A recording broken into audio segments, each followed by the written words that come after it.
Hey crafters, I'm back. Just a few days after posting my last video because I'm trying to get back in the swing of posting and posting often.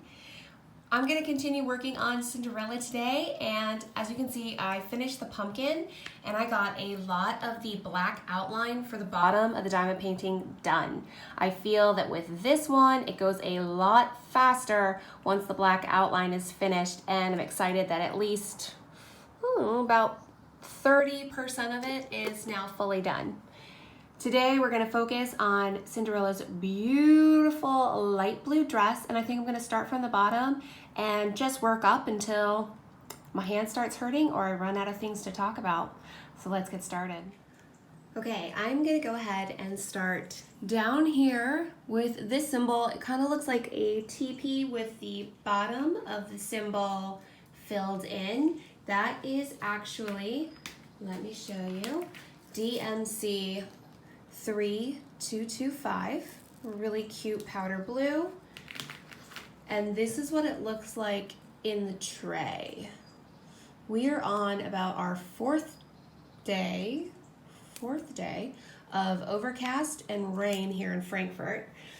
But that's actually really good for, I think, showing you the accurate color of the drills on the tray. So yay for all of us.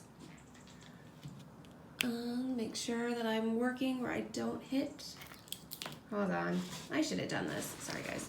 Where I don't, there we go. That way I won't bump into the tray or the camera while I work. And let's get started. Like I said before, I'm just gonna work until my hand cramps up or I run out of things to talk about. So let's see how long I can go for. And I made a list because you know I get so off track and I just start rambling. Sorry about that.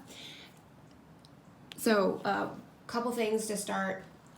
I recently checked on Amazon and this, of course, I just started. Meredith, get it together. You just started.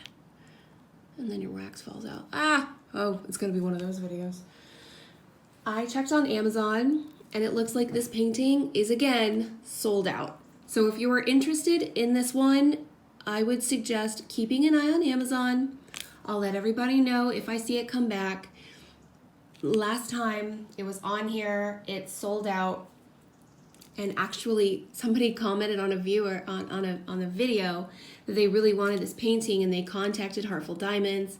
Heartful Diamonds let them know that they were putting the painting back up on Amazon for sale. So the painting could very well be back up in a few days or a week or two, but I will keep you updated.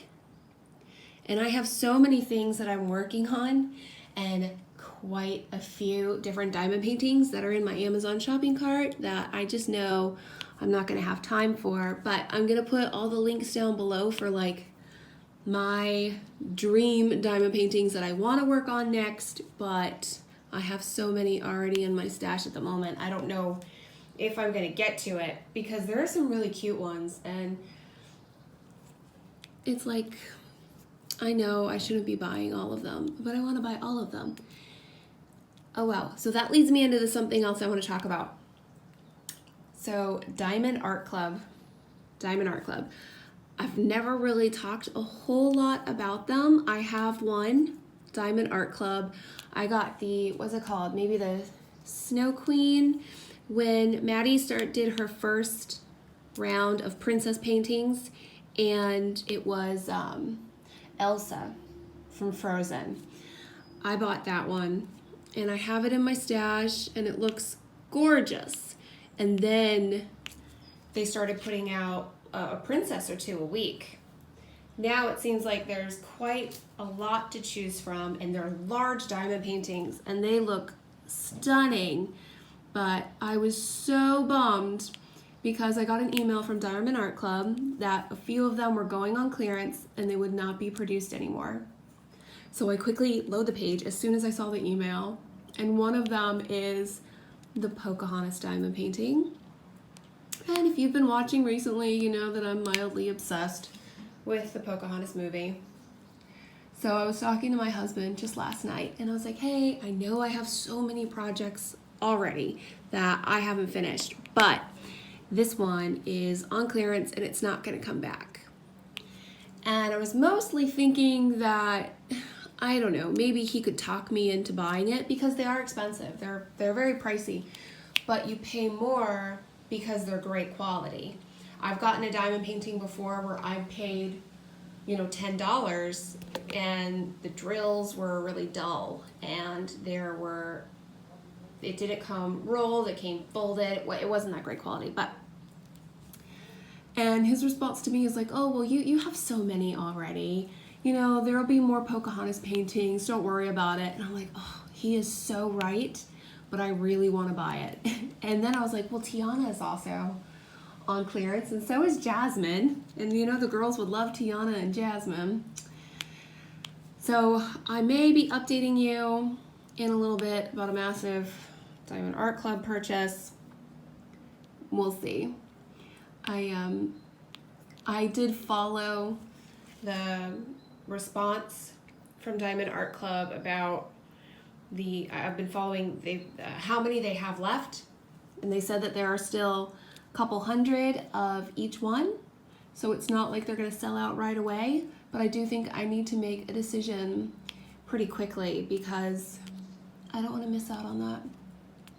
And hi Danielle, hi! Someone watching, she put a comment down below of like, oh, I saw Daughter of Peace was on clearance and I thought of you. And yes, Danielle, I think I might, I don't know, maybe I'll buy it and that'll be my Christmas present to myself, but I recently bought some fabric and I spent a little more than I wanted to on the fabric. So I told myself I wouldn't be buying anything, but I will say I have not bought any new yarn. So at least, well, okay, I bought yarn in August. Anyways, at least I'm cutting back. So that's good. And I'm gonna have to show you, I'll do a craft room video one day because I have these really nice floor to ceiling cabinets in the room that's my craft room. Actually, we have it in, I think every room has these floor to ceiling cabinets and shelf units, and they're just filled with craft stuff. And I'm at the point where even if I don't buy another craft item, it's going to take me years to go through all this stuff, and I need to organize it, and then I have a whole drawer that's just stuff I want to finish by the end of the year, and that's getting bigger and bigger, so I'm never going to finish any of it. But I'll have to show you one day. Another Diamond Art Club thing. I didn't mention this in my homely videos, but when we were driving across country, I started to realize, and that was shortly after I bought the first Maddie Princess diamond painting, started to realize I was going to be in the same cities that the Diamond Art Club works out of, where they have their warehouses and in their company. So I sent them an email, and I tried to sound as normal as possible. I'm sure I sounded so awkward. I was like, hey, I have this YouTube channel. I put my YouTube channel, and I really love diamond painting. I would love to come and check out either the warehouse you guys have or the facilities you're using. Do you do a tour? Do you allow any filming? If not, I just would think it would be really cool. You're a US producer and I'm gonna be in the area. Do you allow this? And I will say they very quickly got back to me with a no.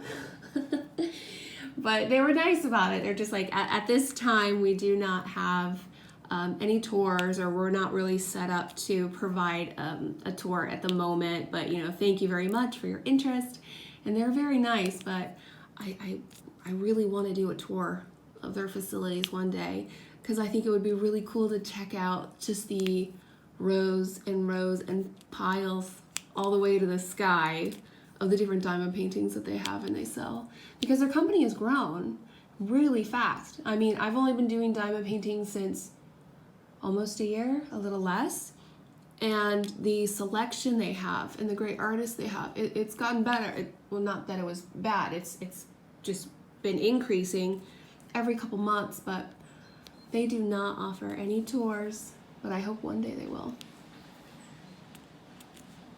So that's my Diamond Art Club talk. This blue looks really pretty. When my hand is here, it's giving a pretty bad shadow, but the other way would just have me hitting into the camera. So, life in Germany. Wow, 10 minutes in and I'm just talking about life in Germany. Guys, I'm really loving it here. And now that I've finished talking about home leave, I can fill you in on all the different stuff that's been going on. Our flight to Germany went really well, and we actually picked a really good time. Usually we fly overnight, but for this flight, I think we left the States around 3 p.m.-ish. So we got here very early in the morning. We arrived to Germany around 5 a.m. So that would have been 11 p.m. East Coast time. And that was pretty good because the kids had been used to staying up late. We were staying up late on home leave. So even though we took naps on the plane, when we got here, we were not completely exhausted. And we were picked up from the airport and we got brought to our neighborhood, our temporary housing. And one cool thing is that I always remember the first walk into our houses overseas. And it's kind of a moment and a memory that I'm thankful we always have. It was a very rainy, overcast day. We parked our car and just walking in and the excitement of this is our place. This is going to be our new home. Now we were put in temporary housing, and I don't know if I mentioned this. Originally, our temporary housing was going to be in a hotel, but it lucked out and they were able to put us in a temporary housing apartment in the actual neighborhood that we were already going to be living in. And it threw me off because I had been planning on life in a hotel, but once I realized this is going to be great for the kids because they'll have less chaos during the transition going from temporary to permanent. And our temporary housing was really nice. It was on the first floor of an apartment building, so it was really easy to take the dog out, really easy to get the kids in and out, and it was very close to the neighborhood playground. So I could easily just tell the kids, let's go, let's get on the playground, let's burn some energy. And I really liked that location. But being next to the playground, with us being so jet lagged, we were sleeping until 12 every day, not going to sleep until 3 or 4 a.m. because our jet lag was pretty bad this time. And I think it was worse because it was summer. We didn't have school to wake up for, and we could just sleep as late as we wanted. There was no schedule. But I think less than a week after being here, I just started getting the kids up, like first 10 a.m. and then 9 a.m. and then 8 a.m. And we got on our schedule pretty quick. And it was, once we were waking up in the morning, it was louder because being next to the playground, it was really loud. There was a lot of people moving around in that area of the neighborhood. And I liked it, but it was a happening area. There was a lot of noise. Okay, I'm gonna switch from that symbol to, I'm gonna do the T next. So I'm gonna put my drills up and put more on the tray. I'm gonna keep talking though, so. We were in our temporary housing for about 2 weeks, and there's no point in delivering all of our boxes and stuff when you're in temporary housing because you're just gonna have to move it again. So that was 2 more weeks of living out of a suitcase, and the kids were, they're just kind of over it because they had spent all summer playing with the same items over and over and over, the same coloring book, and they've done most of the pages, and they were bored. So I think a few days into it, we didn't have a TV or anything. I actually set up my computer. Oh, I'm sorry. This is gonna be 775. This is our T, and it's a much, much lighter blue. For some reason, I have a few oranges in there, but a much lighter blue. So the kids were just bored, even with the playground. And it was hot, and there's a portable air conditioning unit, but we were in a heat wave, and we're talking 100 degrees in Frankfurt. and that was very unusual weather. So it was really hot. It got to the point it was too hot to go to the playground, and I just got my computer out and I would just put on like a Netflix cartoon for them. And I think they were actually really just happy because it was too hot to go out. They were bored in the house, and we would watch movies together. And I have really fond memories of our first few days here because it was 24/7 us together, and it was nice. I mean, now the kids are in school, so I don't see them as much, and it was just really great to have that time in the summer together. And so 2 weeks in, we got moved to our permanent house. Our permanent, well, I keep saying house, but it's an apartment. Our permanent apartment, I love. I love everything about this apartment. I've already thought about how in less than 2 years, I'm going to have to leave this place kicking and screaming, but I love this apartment. It is set up like a townhouse on the top floor of an apartment. So it's a 4-story apartment building, and we are on the 3rd and 4th floors. That's a lot of stairs. Every day, a lot of stairs. And when I moved in here, I'm like, oh gosh, I am gonna just get so healthy and lose so much weight. I'm really gonna tone my legs with all these stairs. And I can tell you, 6 weeks later, none of that happened. I'm just walking up and down a lot of stairs every day. I mean, I counted yesterday, I went up and down the stairs 11 times. So 11 times down, 11 times up. And that's 4 times for walking the dog, taking the kids to and from school twice each because they go to different schools at different times, and then like taking the trash out. But I'm so happy here. It is a 6-bedroom apartment. And for us, the space is really appreciated. There's a playroom for the kids, and I like having a playroom because before, and when we traveled and their stuff was in their space, they just kind of stuck to their space. But now, like with the baby and the older kids playing together, I think that's really good for all of them. It's really great for the baby because all the toys are in one area and they're coloring together. They're playing with their little kitchen together. But the playroom's been really nice. I have this craft room where I'm able to work. And the great thing is the kids really respect this space. They do not come in here. They don't really play, go through stuff. You know, at our previous place in Tunis, everything was just kind of set out on the dining room table and stacked on top of each other. And that worked just fine. That was really great. But you know, I think in a couple videos it'd be like, I've lost my tweezers again, or I've lost this and lost that, because the kids would pick up and play with it. So here I'm able to have more crafts spread out, work on a little bit every day, and not have to worry about, oh gosh, it's gonna be dinner time, let me quickly fold everything up and pack it up. I can leave this canvas on the table all day in this room. So that's been nice. And I really, for me, this space quickly felt like home.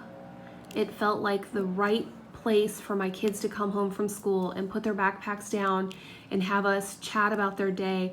Everything, the transition went very quick. In fact, the first 24 hours of being here, that like first night, we're really jet lagged and it's hot out and the kids can't sleep, so they're like piled in our bed, and eventually they all fell asleep. I think my husband fell asleep like 2:30, the kids fell asleep around 3:30, all in the same bed. It's 4 a.m. and I'm still awake, and I hear something outside. And it's just the roaming security guards. And I open the window and I'm just looking out of the apartment, looking in the green space in front of the building. And for me, oh my gosh, this is so silly. There are wild bunnies here. And I just see this little family of wild bunnies kind of hop along. And that moment for me, I don't know why, but it just felt like this all feels right. This is exactly where I think we're supposed to be. This this is it for us, and I'm really happy to be here.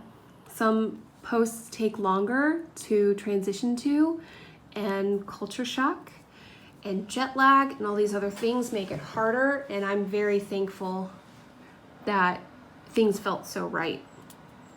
Later that day when we woke up, we took the kids to the playground, and they're already making friends, and they're playing, and they're running around, and they're like, "This is great." They're yelling, and they quickly fit right in. So that all goes into just letting you know how happy we've been and how well we've been here.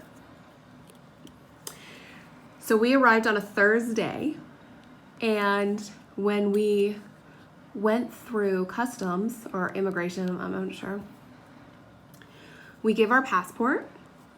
The guy's kind of looking at it, he's checking the pictures, looking at the visa, and he stands up and he like leans over because it was like a really big desk that he was behind, and the date was July 11th, and he's like, "Your visas say July 12th. You're here a day early." And there was this 30 seconds of, what do we do? So the areas that are quickly flashing through our head is we have to activate our visa, obviously. But if we stay in the airport until the next day, Axel's health certificate expired that day at midnight. So then the dog could not enter on the 12th. I don't even understand how we got in this situation, because we knew forever we were landing on the 11th. I don't know why our visa said the 12th, but we didn't check it beforehand. That was on us. And then it's like, no, we have to bring the dog, but if we aren't activating our visa, like, what does that mean? It's like, okay, let's just leave the airport and we're gonna figure this out. So I think I'm done with all the T's. I'm gonna start on 7. Let me put these up. So we went to the house, everything's okay. My husband didn't go to work that Friday, just all the jet lag. He went to work on Monday, and after his first day, he's like, this visa, our visa is not activated. We're on a standard tourist enter, and we'll need to figure something out, and I'm gonna see what our options are. Tuesday, he calls me from work, and he lets me know that we need to leave Germany, and we need to leave the Schengen region as soon as possible. So I didn't know what was going on, and I told him that we would talk when he got home from work. 7, by the way, is $5.97. And this is more of an aqua blue. Let me show you. That's really pretty. It looks a little darker. There we go. A little darker on the tray, but over here, what you see is exactly what I see. So before he gets home from work, I'm Googling everything. I'm like, what is the Schengen? And I knew what this was. I can't believe in this moment I had to Google it. But you know that agreement between European countries, how you can travel over a border and you don't have to stop at an inspection because they have this agreement. That's the Schengen agreement, this Schengen region. So since our visas were not activated, we needed to leave the Schengen region and come back in to activate them. And we didn't know what we were going to do. We had 2 options. We could either drive to Croatia or drive to the United Kingdom. But we needed to do this as soon as possible because the amount of time it takes to get all of our residency paperwork, to get that residency, like short-term residency visa, could take months. And if we waited a month to do this, and then that took longer than expected, we would be here without a visa, and that's not okay. So it was like, okay, this call came on Tuesday. On Wednesday, we decided that we were gonna go to the UK, and Friday we left. The only thing is, we didn't want to be gone for a really long time. We just arrived. We were not ready for a vacation. We weren't ready with anything. We we didn't at the time have like a vet or a boarder for Axel. We knew Axel couldn't go with us on this trip. So, and this is true, we left on a Friday morning. We drove 5 hours to the UK, and it was actually a really fun drive. The kids were looking out the window. They were so excited. We drove through Belgium, we drove through the Netherlands, we stopped in each country, hung out, let the kids stretch their legs. And here, like a gas station, like a big rest stop, truck station, like all of that would also have a playground, so the kids got to play. And we did the English Channel. That was a lot of fun. The kids really loved it. And we crossed over into the UK. And we went to Dover and we checked into a hotel. We spent the night at Dover Castle and we went to the beach and we got fish and chips. And the kids, let me say something. We didn't sleep at the castle. No, we slept in a hotel near the castle. We don't have like those kind of connections. No. But it was a really fun trip. And I don't know, we were really dreading all of this. And again, just more time to kind of bond and, you need to come off this canvas. There we go. And spend time together. And then Saturday, we woke up, we had breakfast, and we left and came back to Germany. And Saturday, there was a lot more traffic. So like the 5-hour journey ended up taking us all day, like 8.5 hours. But that was the end to our first week here. It was really chaotic, but we made it work, got our visas activated, and everything's good. But that is so far the only like, oh my gosh, what are we gonna do moment that we've had here in Germany. Fingers crossed we don't have any more. But yeah, just that call of like, we have to leave the Schengen region because our visas are not activated. And we looked at everything. We looked at taking the train. We looked at flying. But by the time you do airline tickets for 4 and a baby and then a piece of luggage, it was just going to be cheaper to drive, even with gas money and all that, and the cost of renting a car. So, whew. It was chaotic, but we always find a way to tackle the concern at hand. I don't know. But yeah. And then, we did the move shortly after that to our permanent house. And I like where our again, I keep saying house, it's an apartment. I like our apartment because it is on the opposite side of the neighborhood where our last one was, and it's very quiet here. We're next to the street, so occasionally, we hear an ambulance or a police siren, but there's not many people walking around, so it's really nice. And like right now, I have my windows open and it's raining, and it sounds like there's a bit of construction going on somewhere, but I don't hear, kids yelling and running around, and it's nice. Okay, what do I want to do? Okay, I'm gonna put 7 Up. 7 Up. It is getting close to when I need to start picking the kids up from school. So every 3 hours, I'm either taking a kid to school or picking a kid up from school at this point in my life. But, there's a few more 7s. I'm going to finish this small section of Cinderella's dress, and then we'll cut the video short. I'm going to do this U-turn symbol and this do not enter symbol, and then I'll wrap up. This is nice, finally being able to get to the point where I'm chatting about life in Germany. And I feel like we've been really busy here, extremely busy. We've popped out to a lot of different festivals. We've been checking out the many beautiful castles all in this region, and I can talk to you about all of that. But I can't find that U-turn one. Where are my drills? Are you the U-turn symbol? My U-turn symbol is number 37. And you're 41. Oh, there it is. It's on the other side of the table. Yep. Here we go. This U-turn symbol is DMC. This is one that I still have in the bag because I ran out of holders. 3760.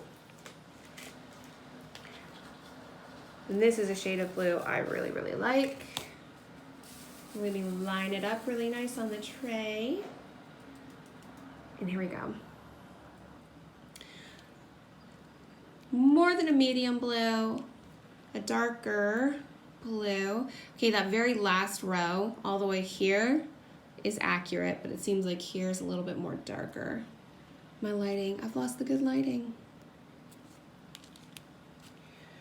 Yeah, so we've been taking the kids to different castles, and I forget the number. My husband knows the number. I think he said there's like 2,000 castles in Germany. We've been to 3 so far, and we kind of make a either Saturday or Sunday of it because everything, almost everything, is closed on Sunday. Grocery stores, the majority of the restaurants, businesses, they're closed. So we discovered that castles are still open on Sundays. Now their restaurant may or may not be closed. You know, their gift shop might be closed. We went to one. It was a beautiful castle. The restaurant and museum were closed, but the entrance and all of that was still open. And it's a really cool thing to go on a Sunday because with things being closed, there's less tourists like us walking around. So we really get to have a lot of fun exploring these castles and the different gardens. And the kids really like it because what we do is we've been telling them that, like, these castles need princesses and we need to go check them out because, you know, they need a princess today, and the girls are really excited. They're like, yay, princess, I want to do it. So they're all cute and walking around pretending they're the princess of this castle. And it's just been a really nice routine we've gotten into. And gosh, Germany, the land of these super amazing fun festivals. Every weekend right now in the fall, there's a different festival. And a few of them have been in downtown Frankfurt, and that makes it really easy. We just take public transit to get to. And these festivals are so much fun. They had a kid festival a few weeks ago with almost set up like a carnival. So we're on the Rhine River, this downtown historic beautiful part, and there's a Ferris wheel and go-kart rides and different kind of carnival games and little pop-up shops that are set up and places to buy stuff. And the kids are absolutely loving it.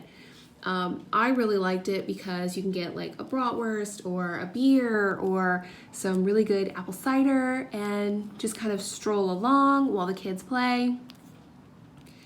And things like that have been so family friendly that we're spending a lot more time out and about than we usually did, even just in the US, which, you know, when there's a different festival every weekend to go and check out, it's like, oh, well, let's see what this one is and that one.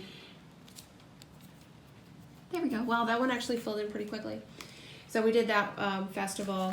Right now is Oktoberfest, so everything is super heightened. I have not been downtown yet since the start of Oktoberfest. I think it started less than a week ago, but they have, you know, the huge tents and everybody is dressed up, and we looked into going. They're not really kid friendly, but we figured if we went early enough in the day, maybe then it would be okay. Oh, Axel's at the door. 1 second, I gotta let him in. Okay, I let Axel in, and then I heard what time it is. I gotta go pick up one of the kids from school. So I'm gonna cut this video short. I will finish the do not enter symbol before the next video, and I think I'm gonna work on these green vines. I'll talk about Oktoberfest a little bit more and fill you in on more of the stuff we've gotten into. I mean, it's been a lot. I could talk hours and hours and hours, so get ready. A lot of stuff about Germany, If you want, check out that list down below of affiliate links to the different Amazon stuff I'm looking at doing next. And I'll talk to you soon. Bye, crafters.